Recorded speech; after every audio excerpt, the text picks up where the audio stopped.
যে কিভাবে একটা গণ অভ্যুত্থানকে কাগজের ভিতরে খামের ভিতর ঢুকায় দেওয়া হয়েছে, 106 এর ভিতরে ঢুকায় দেওয়া হয়েছে। যে একটা গণ অভ্যুত্থান কখনো কোনোদিন খামে প্রবেশ করে না, খামকে ভেঙে চুরে নতুন খাম বানায় সে। অতএব সেই রিয়ালিটিতে আমি বোধ করি ডিফ্যাক্টো কনস্টিটিউশন ইজ ডেড।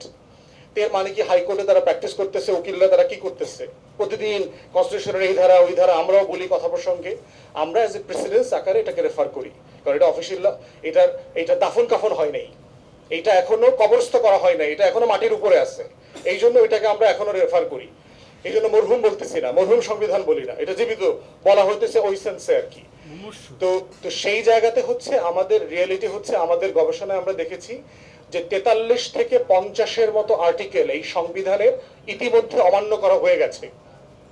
আমরা যারা ধরেন এক্সাম্পল দেই, সংবিধানে বলে দেওয়া আছে বাজেট কোথায় পেশ হবে, বলে দেওয়া আছে না? এই বাজেট নামক বস্তুটা তো এক জায়গাতে পেশ হওয়ার কথা, এই বছর বাজেটটা কোথায় পেশ হয়েছে? তাহলে বিটিভিতে পেশ হওয়া বাজেটের উপরে ভিত্তি করে whether the state and government can collect taxes and VAT, valid question না? আমাদেরকে প্রশ্ন করার বিষয় না এটা? তাদের এই অথরিটি আছে কিনা? আজকে ধরেন as a tax payer mister Majumdar is refusing to pay taxes. সে বলল যে বাজেটটা সংসদে পেশ করবার কথা ছিল, অতএব এই বাজেটকে আমি ভ্যালিড মনে করি না এবং এই ফাইন্যান্সিয়াল ইয়ারে আমি ট্যাক্স দিব না, এটা মজুমদার ভাই বললেন। Can the government enforce tax? তার বিরুদ্ধে কি মামলা করতে পারবে? মানে এই কোশ্চেনগুলো তো রেজ করবার সুযোগ আছে। তো প্রশ্ন হচ্ছে, এটা প্রশ্নটা আসছে থেকে historical tea party movement, Boston পার্টিতে ফিরে যান। সেই 17th-18th সেঞ্চুরিতে বস্টন টি পার্টির লোকরা ডিসাইড করছে যে whether the British Parliament can raise taxes or impose taxes upon the sugar businessman without consultation. Thomas Jefferson British পার্লামেন্টে গিয়ে বলেছে no, they cannot. সেখান থেকে তো টি পার্টির আইডিয়া আসছে without no taxation, without representation. Historical জায়গা যে ট্যাক্স কে আদায় করতে পারবে? যার রাইট টু গভর্ন আছে, যে গভর্ন করবার জন্য লেজিটিমেট অথরিটি আছে। তাহলে এই যে ট্যাক্সেশনের ইম্পোজ করলো বাজেট আমাদেরকে, যেই বাজেট পেশ করার কথা ছিল সংসদে, সেই ট্যাক্সেশন এখন কিভাবে হচ্ছে? হু আর আওয়ার রিপ্রেজেন্টেটিভ? আমাদের প্রতিনিধি কারা? কে তাদেরকে নির্বাচিত করেছেন? তাদেরকে ট্যাক্স ইম্পোজ করার অথরিটি আছে? ইয়েস, আছে। এবং সেটা আছে গণ অভ্যুত্থানের কারণে আছে, সংবিধানের কারণে নাই। অতএব বুঝতে হবে যে অথরিটি কিভাবে তৈরি হয়, লেজিটিমেসি কিভাবে ক্রিয়েট হয়। সেকেন্ড এক্সাম্পল বলি আপনাদের বোঝার জন্য যে সংবিধান কেন মরহুম, জীবিত মরহুম আর কি, মানে মাটির উপরে মরহুম। তো দ্বিতীয় এক্সাম্পল হচ্ছে এই যে ঐক্যমত্য কমিশনের নামে আমরা যা যা করলাম, এই হাসিনার সংবিধান মোতাবেক আমরা কি রাষ্ট্রদ্রোহী মামলার আসামি না সবাই? 7 ক খ এগুলো দিয়ে। এই যে এখানে মান্যবর মজুমদার সাহেব আছেন, তো আমরা যখন when for the next phase people would be sent out to the guillotine and the gallows, who shall lead? Mr. Majumdar shall lead. ওনার নেতৃত্বে আমরা ফাঁসির মঞ্চে যাব, কারণ আমরা সবাই এই সংবিধানের অধীনেই, যদি মার্চ মাসে ডিসাইড করা হয় যে কমিশনের মিটিং এ যারা যারা ছিলেন তাদেরকে সবাই shall be sent out to the gallows. হ্যাঁ,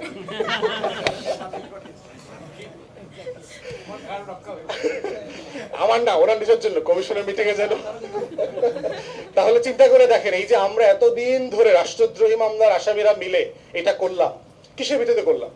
চিফ জাস্টিস অ্যাপয়েন্টমেন্ট হয়েছে, সংবিধানে বলে দেওয়া আছে হের সাথে পরামর্শ করে হের নাম হের কাছে পাঠাইবো, হে অ্যাপ্রুভ করে তারা শপথ দিব, এটা বলা আছে। চিফ জাস্টিস কেমনে অ্যাপয়েন্টেড হয়েছে?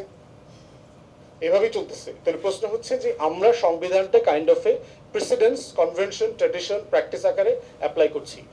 প্রবলেম হচ্ছে যারা আমরা নির্বাচন চাই অবিলম্বে, অথবা সকল রাজনৈতিক দল নির্বাচন চাচ্ছে, আপনি 106 এর সরকারের কাছে নির্বাচন চাইতে পারেন কিনা? কারণ 24-এ একটা নির্বাচন হয়েছে, নেক্সট নির্বাচন ইজ ডিউ ইন জানুয়ারি ফেব্রুয়ারি 2029। আগামী নির্বাচন তো ডিউ হচ্ছে 2029-এর ফেব্রুয়ারিতে, জানুয়ারিতে।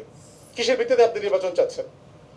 এখন বলতে পারেন সংসদ নাই। তো তাহলে সংসদ নাই, এ কারণেই তো 106 রেফার করে নির্বাহী সকল কার্যক্রম কন্টিনিউ করবার এখতিয়ার সুপ্রিম কোর্ট দিয়েছে আপনাকে, যেন আপনি কাজ চালায় যেতে পারেন। সেভাবে কাজ চালাইতেছে, বিটিভিতে বাজেট পেশ করতেছে, যা যা যেখানে অ্যাপয়েন্টমেন্ট করা দরকার করতেছে, ট্যাক্স ভ্যাট বাড়াইতেছে, রিফর্ম অর্ডিন্যান্স দিয়ে দেশ চালাইতেছে।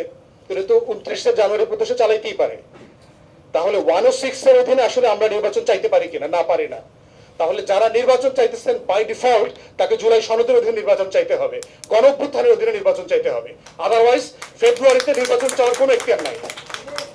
তাহলে আমরা কেন বলছি জুলাই সনদ ইমপ্লিমেন্ট করাটা এখন জরুরি? কারণ আমাদের অনেক কাজ এইটা ফেব্রুয়ারিতে অবৈধ হয়ে যাবে বাই ডিফল্ট, এবং এটা দরকার নাই, প্রয়োজন নাই। তো এখন প্রশ্ন হচ্ছে যে ইনস্ট্রুমেন্ট কি হবে এটাকে বৈধতা দেওয়ার? বিয়ে শাদী ছাড়া তো সন্তান হয়ে গেছে, ভাই এখন বিয়ে পড়ায় দেন, ইজি তো। এখন হুজুর ডেকে বিয়ে পড়ায় দেন, এখন কাজী ডেকে নিবন্ধন করেন, সুযোগ আছে তো। তাহলে আমরা যে কাজটা ফেব্রুয়ারিতে করতে চাই সেটা এখন করতে সমস্যাটা কোথায়? কারণ এর থেকে গুরুত্বপূর্ণ কাজ তো আমরা করে ফেলছি, সংবিধান ওলট পালট করে দিয়েছি অলরেডি, আলোচনা করে ইতিমধ্যে আমরা। তাহলে এটা এই ঐক্যমতের বিষয়গুলো আমরা এখন কেন বাস্তবায়ন করতে পারবো না? কেন মেয়েদেরকে যদি আমরা সিট বাড়াই অথবা ডাইরেক্ট ব্যালটে যাই 2031 পার্লামেন্টে করবো কেন? 2026 পার্লামেন্টে হবে না কেন? মানে আমরা যেটা সবাই একমত হয়ে গেছি সেটা বাস্তবায়নের প্রক্রিয়াতে আমরা কেন ডিলে করবো? এটার ভিতরে কোনো যৌক্তিকতা নাই। একটা জাতিকে আমরা 5 বছর আরো পিছায়া দেওয়া, গিভেন আপনারা 6 দফা পড়েন, 6 দফার বেস ভ্যালু সিস্টেম কি ছিল? এ free fair credible election under civil military authority, what ever it is, একটা নির্বাচন, 66 সালের দাবি একটা নির্বাচন। এবং সেই নির্বাচন নিয়ে 2025 সালে আমরা এখনো কমিশনে আলাপ করছি। আমরা কি মানে আগাইলাম 50-60 বছর পরে?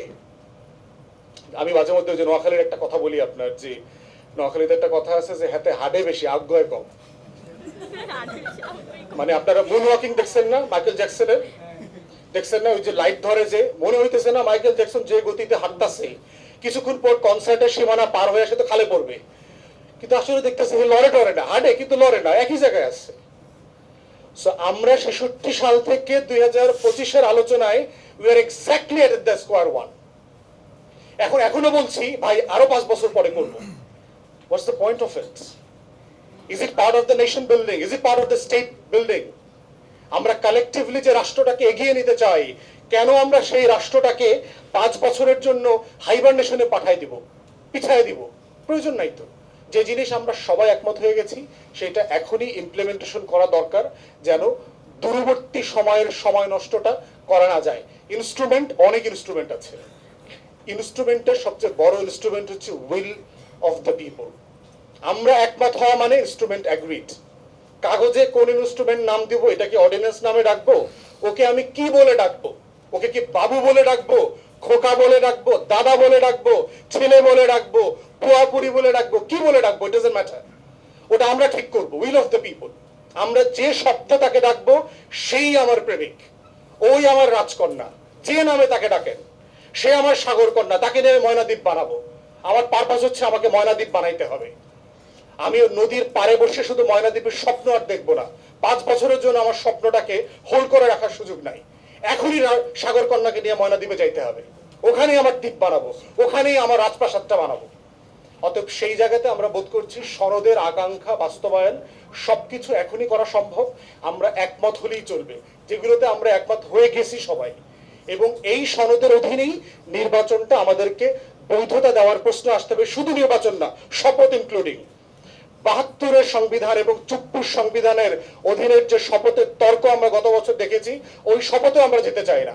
এই সনদ, মাননীয় এখানে কমিশন সদস্য আছেন, আপনারা একটা শপথ প্রস্তাব করেন, আগামী সংসদের এমপিরা জুলাই সনদের অধীনে শুধু নির্বাচিত হবেন না, শপথ নেবেন। কারণ হচ্ছে আমি চুপ্পুর কাছে গিয়ে আর শপথ দিতে চাই না, এটা সম্মানিত না, এটা গণ অভ্যুত্থানের সাথে বেইমানি করা হবে যদি আমাদেরকে এখনো চুপ্পুর অধীনে শপথ দিতে হয়। এই সিম্পলি 72-এর সংবিধানের অধীনে শপথ নেওয়ার জন্য 2400-1400 লোক জীবন দেয় নাই, প্র্যাকটিক্যাল না, এটা প্রয়োজন নাই আমার। ফাইনাল কথা হচ্ছে জুলাই সনদে যেটা মিসিং পয়েন্ট সেটা হচ্ছে what shall be the status of Awami League, the deposed regimes and their allies. এই বিষয়টা জুলাই সনদে সিরিয়াসলি আমাদের আনা দরকার বলে আমি বোধ করছি।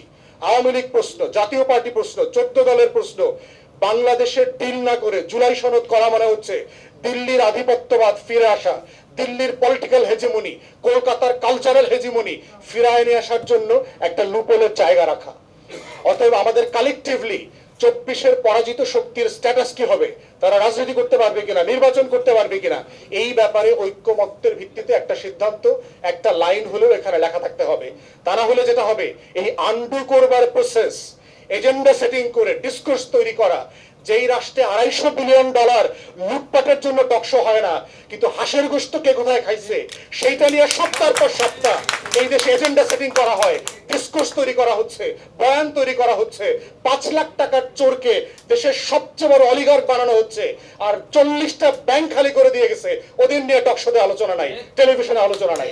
এই ডিসকোর্স সেটিং এর পলিটিক্স আমাদের করতে হবে। অতএব সেই জায়গাতে আমরা বোধ করছি জুলাই সনদের এজেন্ডা বাস্তবায়নের আলোচনা যখন আসবে, আওয়ামী লীগ প্রশ্ন আমাদেরকে ডিল করতে হবে। এই প্রশ্ন ডিল না করলে দিল্লির হেজিমনিকে ফিরায় নিয়ে আসবার জন্য বাই ডিফল্ট আমরা কালেকটিভলি সবাই দায়ী থাকবো, এবং সেই দায় আমাদের উত্তর প্রজন্মের জন্য মোটেই সুখকর হবে না। সবাইকে অসংখ্য ধন্যবাদ। সালাম আলাইকুম।